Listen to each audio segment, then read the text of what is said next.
Maurice, but I'll do my task nonetheless and acknowledge the members who are here. I doubt because of time whether all of them will speak, so I will pick one or two. Maybe you just stand up again. Honorable Dr. Christine Ombaka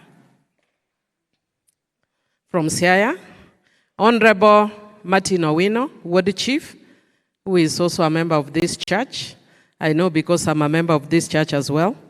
Honorable Professor Jacqueline Oduol, former Member of Parliament and CC Siaya. Honorable Martha Wangari from Nakuru County, a member of Gilgil. Honorable Naisula Lesuda, Member of Parliament, Samburu West. Honorable Fatuma Mohammed, Member of Parliament, Migori County. Senator, I know you will introduce them, but because of a women agenda, I will introduce the women senators. Senator Professor Margaret Kamar. Senator Beth Siengo. Honorable Dr. Eve Obara.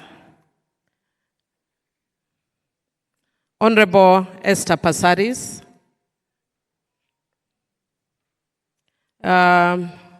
The men in the Senate, Honorable Moses, will deal with you.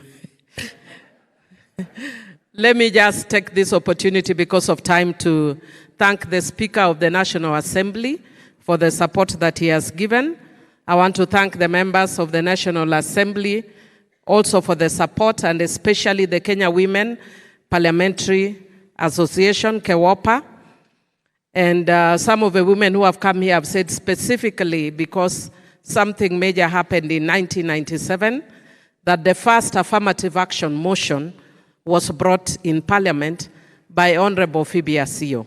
So many of us are here courtesy of Honorable Phoebe Asiyo, because we were first nominated, many of us before we are elected. And I also want to recognize a very special category of women who are here. This is the women's movement. And the women's movement at Sango, I hadn't seen you. I'm very happy to see you.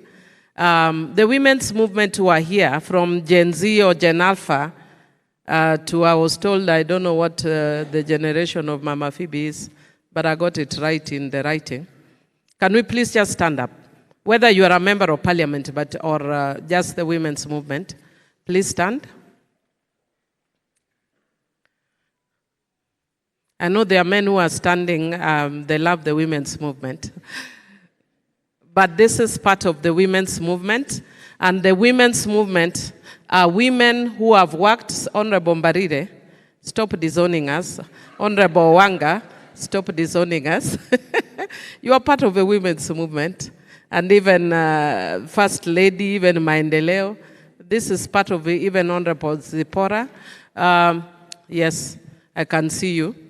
I just wanted to explain that the women's movement are women who have worked over the years to ensure that there is gender equality and there is gender equity. You may have a seat. We've actually had, we had an opportunity for some of us, not all of us. We've actually had various celebrations. There was one in Homa Bay that was led by Maendeleo. Then we also had another one in Kisumu. We had one in Nairobi that had our seniors, some of whom are here today, and some of them have sent apologies, including Honorable Martha Karua and our retired lady justices. I can't mention all of them, but they've said they are with us. Some of them will be able to come to the home, and some will not be able, but they all give their greetings and they recognize the work that Honorable Phoebe Asiyo has done. She did an amazing thing. We all get so busy that we never get together as the women's movement. So Honorable Phoebe Asiyo brought us across party lines. She brought us across ethnic lines, and she brought us across age lines. And we had a beautiful, powerful event at her granddaughter Kinyi's place. And it was, you just don't know what your Danny did by bringing us all back together, and something new and wonderful has been formed. I recognize the presence of Honorable Dr. Joyce Bensouda Osogo, Woman Representative Homa Bay County. I don't want to take time. I just want to conclude by saying that I was not just going to recognize, but I also, as the daughter was telling us yesterday, each one of us thinks that we know Mama, or that we were all very special to her. And I felt that I was the most special person to her. Honorable Dr. Millie Odhiambo, I've just seen you, recognize you, thank you. And I just want to say that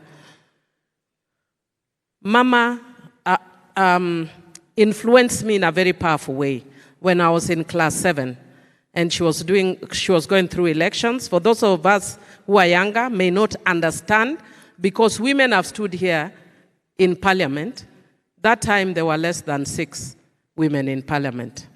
And when Honorable Phoebe was vying, and I was a little girl in class 7, I was so amazed, and she was fighting against a very, very powerful politician. There is no politician that is as powerful as Okiki was then.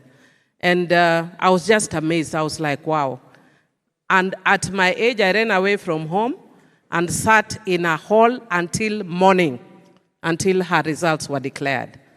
And I started toying with the idea of being a member of parliament when I was in class 7 because of Phoebe. But because I was born in this church, the Seventh-day Adventist church, and they didn't tell me directly, but through the teaching, we kind of thought that being in politics is a sinful thing. So I left my decision. It pended for very long, but Honorable Phoebe didn't let me be. She continued pestering me to vie, and I continued refusing. And finally, when I did vie, many of you do not know this, but Phoebe was the first woman to be elected in Homa Bay County, the 3rd in the whole of Nyanza.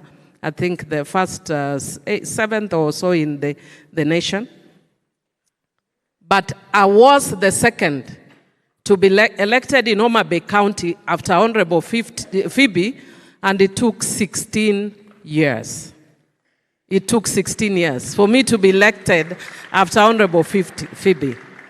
And because she pestered, and the other women will tell you here, she used to pester us to be elected. You refuse, and I tell her, I can't vie in Homa Bay because Honorable Tieno Kajwang was then the MP, is my relative. And she tell me, Honorable Kiki was my relative. It's not about hatred. It's about power and inclusion.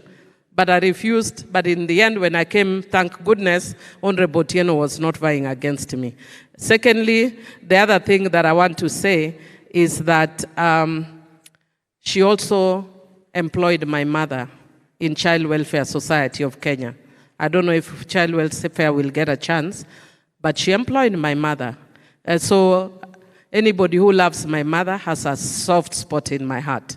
And so she's always had a I've had a soft spot for her because of that. She empowered my mother. Finally, I just want to say that many of us do not know the power that Honorable Phoebe had. She wasn't a bad girl like me. You know, she wasn't loud, she wasn't forceful, but she had power and she had force. We don't all have to be like her, but she has given us something to think about. She has given us something to write about, and she's given us something to emulate. We honor her, we love her, we cherish her, and for the family, know that you've given us somebody so precious as the women of this country. We love her, and we love you because of her. God bless you, and may she rest easy, and we will meet her at the resurrection. Thank you.